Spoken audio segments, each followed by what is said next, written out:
सर्वेभ्यो नमो नमः। स्वागत है आप सभी का आज की कक्षा में। द्वितीय पाठः नित्यं पिबामः सुभाषित रसम। नित्य अर्थात रोज पिबामः पीते हैं सुभाषित रसम, सुभाषित रूपी रस को। तो नित्य रोज सुभाषित रूपी रस को पीते हैं अर्थात नित्य सुभाषित रूपी आनंद को ग्रहण करते हैं। तो यहाँ पे इसमें शिक्षकों और छात्रों का वार्तालाप है। छात्र कहता है, महोदय अस्माकं विद्यालयस्य भित्तौ अयोग्यः पुरुषौ न अस्ति योजकः तत्र दुर्लभः इति लिखितम् अस्ति। महोदय हमारे विद्यालय की दीवारों पर अयोग्य पुरुषो न अस्ति, कोई भी अयोग्य पुरुष नहीं है। योजकः तत्र दुर्लभः, उसे कार्य में लगाने वाला व्यक्ति दुर्लभ है, ऐसा लिखा है। अस्य कः भावः, इसका क्या भाव है। इति कृपया बोधयतु, कृपया समझाइए। अध्यापक कहते हैं, बहु सुशीले अस्य भावार्थः अस्ति। अरे सुशील, इसका भावार्थ है यत् अस्मिन् जगते को अपि अयोग्यः न अस्ति, कि इस जगत में कोई भी अयोग्य नहीं है।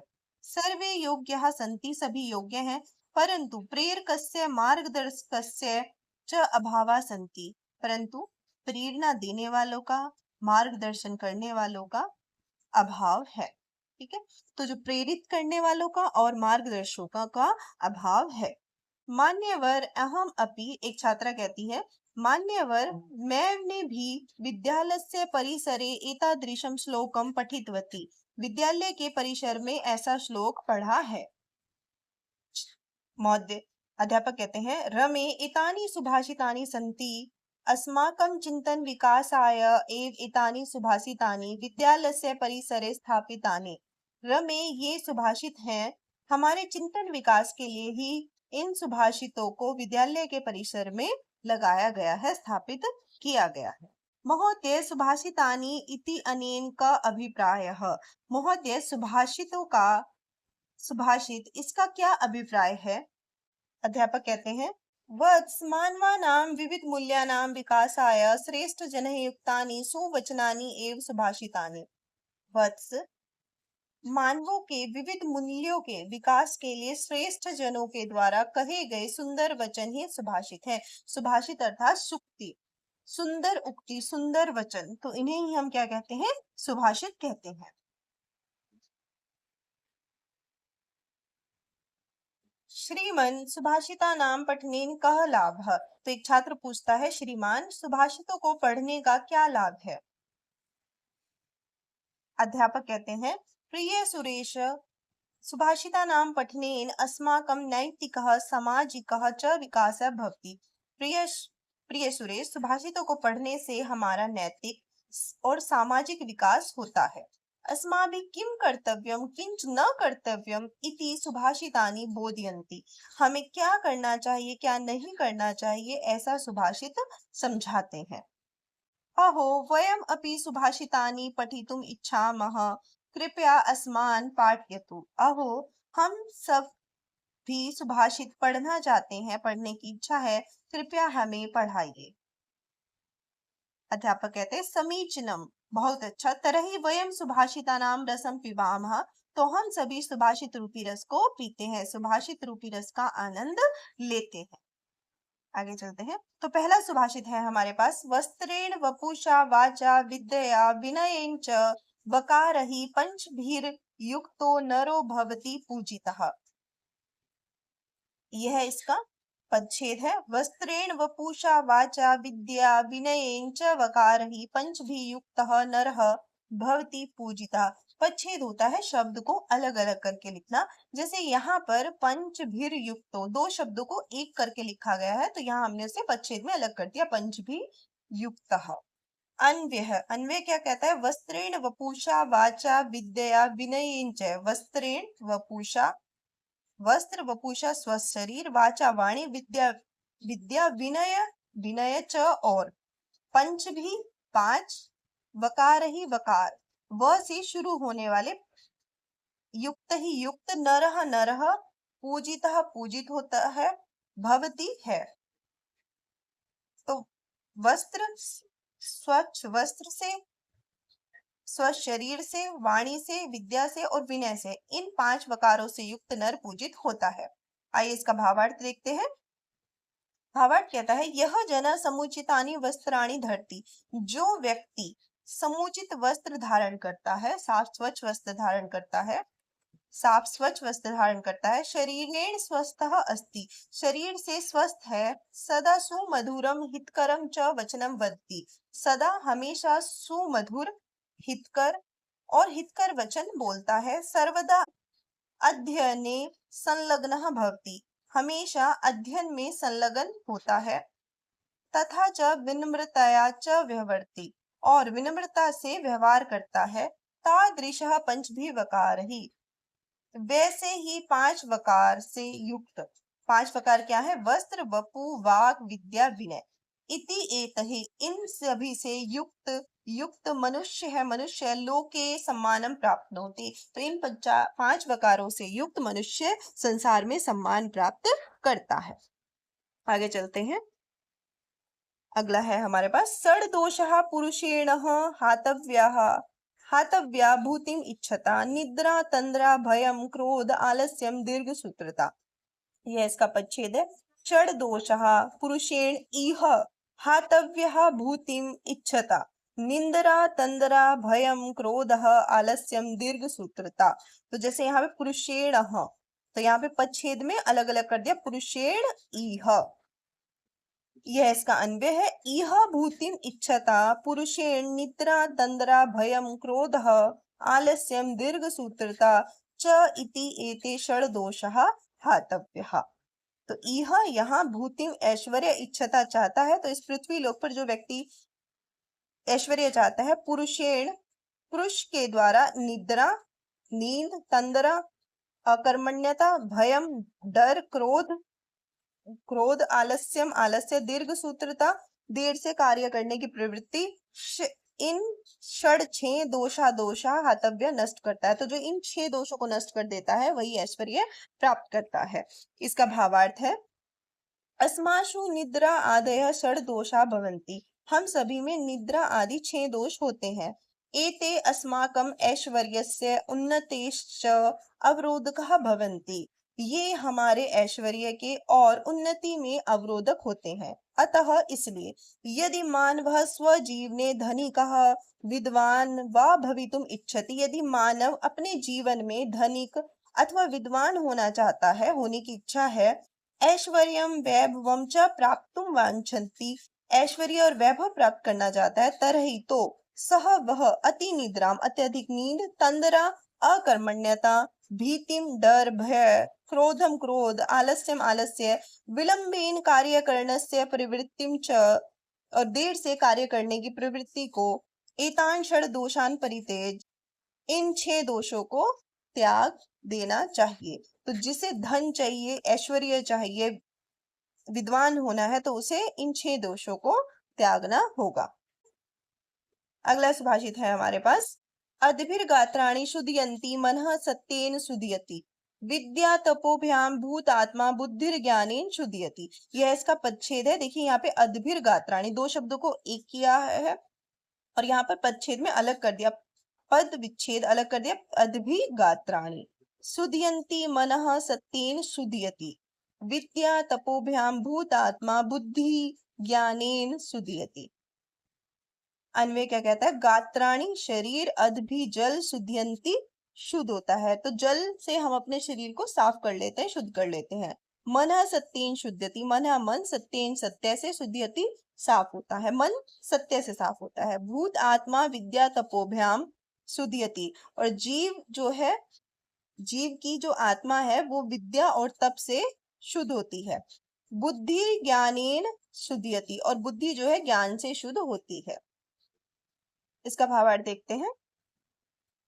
प्रतिदिनम स्नानेन मानवस्य शरीरम स्वच्छम भवति, प्रतिदिन स्नान से मानव का शरीर स्वच्छ होता है। सत्येन मनः पवित्रम भवति, सत्य से मन पवित्र होता है। सत्य कथनेन मनसि द्वंद्व भीति च न भवति, और सत्य कहने से मन में द्वंद्व और भय नहीं होता है। नित्यम विद्या अभ्यासेन परिश्रमेण च जीवस्य शुद्धि भवति, नित्य हर रोज विद्या अभ्यास करने से और परिश्रम करने से जीव की शुद्धि होती है। ज्ञानेन च बुद्धि निर्मला भवति, ज्ञान से और ज्ञान से बुद्धि निर्मल होती है। अतः मनुष्य नित्यं स्नानं सत्य कथनम विद्या अभ्यासम परिश्रमम ज्ञान अर्जनम च कुर्यात्। इसलिए मनुष्य को नित्य स्नान, सत्य कहना, विद्या का अभ्यास करना, परिश्रम करना, ज्ञान अर्जन कुर्यात करना चाहिए। तो यह था इसका भावार्थ। अगला है उत्तरम यत् समुद्रस्य हिमाद्रैश्च दक्षिणम वर्षम तद भारतम नाम भारती यत्र संतति। तो यह इसका पदच्छेद है। उत्तरम यत् समुद्रस्य हिमाद्रे च एव दक्षिणम, यहाँ पे हिमाद्री एक शब्द है, च दूसरा, एव तीसरा, तो इन तीनों को एक शब्द बना दिया था, तो पदच्छेद में हमने इन्हें अलग अलग करके लिखा है। वर्षम तद भारतम नाम भारती यत्र संतति। तो इसका भावार्थ देखते हैं। अस्मिन् सुभाषिते सुभाषितकारः भारतस्य भौगोलिकं स्वरूपं वर्णयति। इस सुभाषित में सुभाषितकार ने भारत के भौगोलिक स्वरूप का वर्णन किया है। हिंद महासागर से उत्तर भागे, हिंद महासागर के उत्तर भाग में, हिमालय से दक्षिण भागे और हिमालय के दक्षिण भाग में यह भूभाग है, जो भूभाग अस्ति है, तस्य भूभागस्य नाम भारतवर्षम, उस भूभाग का नाम भारतवर्ष है। अत्रत्यः नागरिकाः भारतीय इति प्रसिद्धः, यहाँ के नागरिक भारतीय इस नाम से प्रसिद्ध हैं। तो यह था इसका भावार्थ। अगला है सुभाषित है हमारे पास।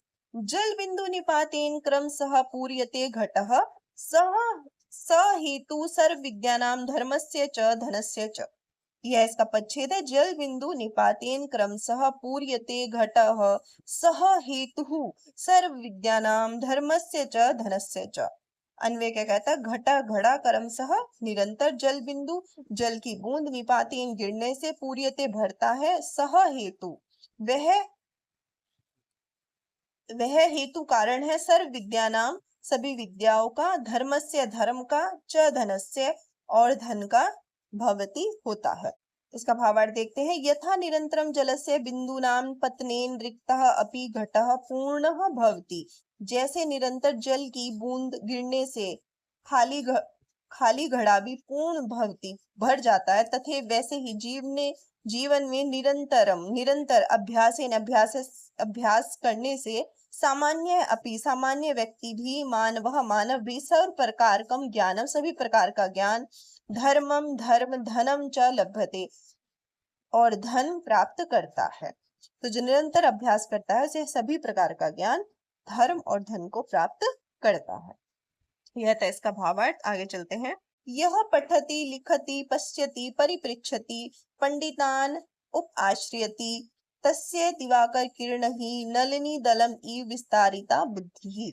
इसका पदच्छेद देखते हैं। यह पठति लिखति पश्यति परिपृच्छति पंडितान उपाश्रयति तस्य दिवाकर किरणहि नलिनी दलम इव विस्तारिता बुद्धि। अन्वय क्या कहता है? यह जो पठति पढ़ता है, लिखति लिखता है, पश्यति देखता है, परिपृच्छति पूछता है, पंडितान पंडितों के, विद्वान जनों के, उपराश्रयति आश्रय में रहता है, च और तस्य उसकी बुद्धि दिवाकर किरण ही सूर्य की किरणों से, नलिनी दलम इव कमल के समान, विस्तारितः फैलती भवती होता है। इसका भावार्थ देखते हैं। अस्माभि आत्म विकासाय सर्वथा श्रेष्ठ जनैः सह संगति वासाश्च कर्तव्य है। हमें अपने आत्म विकास के लिए हमेशा श्रेष्ठ जनों के साथ संगति और निवास करना चाहिए। यतो ही यह निरंतरम पठति अर्थात स्व अध्यायम करोति, क्योंकि जो निरंतर पढ़ता है अर्थात स्वाध्याय करता है, लिखति लिखता है, पश्यति देखता है, विविधान प्रश्नान करोति विविध प्रश्न करता है, स्वस्य संशयम करोति अपने संशय को दूर करता है, ज्ञानी जना नाम आश्रय समीपे तिष्ठति ज्ञानी जनों के आश्रय में रहता है, तस्य बुद्धि तथैव वर्ध्यते तस्य उसकी बुद्धि वैसे ही बढ़ती है, यथा जैसे सूर्य से किरणें सूर्य की किरणों से कमलम पूर्णतया कमल पूरी तरह से विकसितम भवति विकसित होता है। तो हमें ज्ञानी जनों की संगति करनी चाहिए, उनके पास रहना चाहिए, उनके साथ निवास करना चाहिए। आगे चलते हैं। अगला है प्रिय वाक्य प्रदाने सर्वे तुष्यन्ति जन्तवः तस्मात् तदेव वक्तव्यं वचने का दरिद्रता। यह इसका पदच्छेद है। प्रिय वाक्य प्रदाने सर्वे तुष्यन्ति जन्तवः तस्मात् तदेव वक्तव्यं वचने का दरिद्रता। अन्वयः सर्वे जन्तवः प्रिय वाक्य प्रदानेन तुष्यन्ति तस्मात् तदेव वक्तव्यं वचने का दरिद्रता। यह इसका अन्वय है। इसका भावार्थ देखते हैं। मधुर भाषणे सर्वे अपि प्राणिनः अस्माकं सर्वाणि मित्राणि माता पिता भ्राता इति आदयः प्रसन्नाः भवन्ति। मधुर भाषणे मीठा बोलने से, मधुर बोलने से सभी प्राणी, हमारे सभी मित्र, माता पिता भाई इत्यादि प्रसन्न होते हैं। मधुर भाषणेन का भी हानि नास्ति। मीठा बोलने में कोई भी हानि नहीं है। अतः सर्वदा मधुर भाषणम एव करणीयम। इसलिए हमेशा मधुर भाषण ही करना चाहिए, मीठा ही बोलना चाहिए। मधुर भाषणेन कदापि संकोच न करणीय। मधुर बोलने में कभी भी संकोच नहीं करना चाहिए। तो यह था इसका भावार्थ। आगे चलते हैं।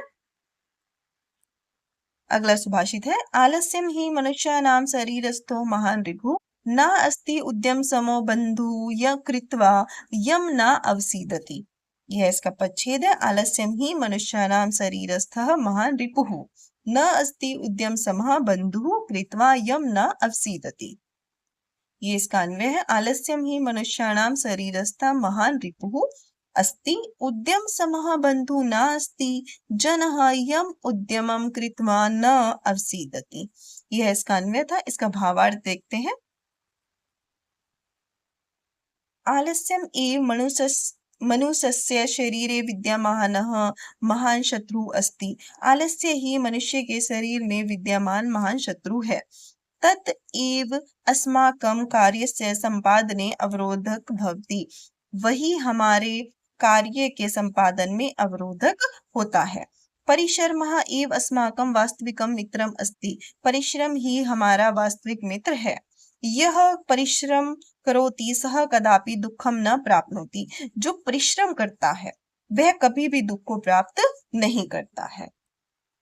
यह इसका भावार्थ था। आगे है। अष्टादश पुराणेषु व्यासस्य वचनद्वयं प्रोपकारः पुण्याय पापाय परपीडनम्। यह इसका पदच्छेद है। अष्टादश पुराणेषु व्यासस्य वचनद्वयं प्रोपकारः पुण्याय पापाय परपीडनम्। अन्वयः अष्टादश पुराणेषु व्यासस्य वचनद्वयम् अस्ति प्रोपकारः पुण्याय परपीडनम् पापाय च भवति। इसका भावार्थ देखते हैं। महर्षे वेदव्यासस्य अष्टादश पुराणानां सारः वचनद्वये अस्ति। 18 पुराणों का सार महर्षि वेदव्यास के 2 वचनों में है। ठीक है, तो 18 पुराणों का सार जो है महर्षि वेदव्यास के 2 वचनों में निहित है। वो क्या 2 वचन है? परेशान उपकारेण पुण्यम भवति। दूसरों का उपकार करने से पुण्य होता है। परेशान पीड़नेन पापम भवति इति। दूसरों को पीड़ा पहुंचाने से पाप होता है। अतः अस्माभिः सर्वदा परोपकारः करणीयः। इसलिए हमें हमेशा परोपकार करना चाहिए। अन्येषां पीड़नम कदापि न करणीयम्। दूसरों को पीड़ा कभी भी नहीं पहुंचानी चाहिए। तो पाप क्या है? दूसरों को कष्ट पहुंचाना अपनी स्वार्थ सिद्धि के लिए। और पुण्य क्या है? दूसरों का उपकार करना। इसी के साथ हमारी आज की कक्षा समाप्त होती है। आशा करती हूँ आप सभी को यह कक्षा पसंद आई होगी। आपका कोई सुझाव हो तो कृपया कमेंट बॉक्स में जरूर लिखिए। धन्यवाद।